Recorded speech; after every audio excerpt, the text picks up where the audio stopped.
Ku mwanya wa mbere w'ibihugu bikennye cyane muri Afurika turasanga igihugu cya South Sudan, Sudani y'Amajyepfo.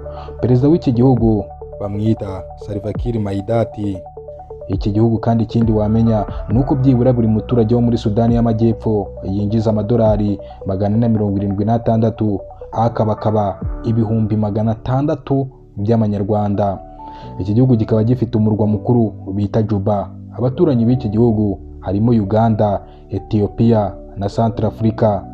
Iki gihugu kikaba gituwe na miliyoni 11 z'abaturage batuye ku butaka bungana n'ibihumbi 644 kilometero square.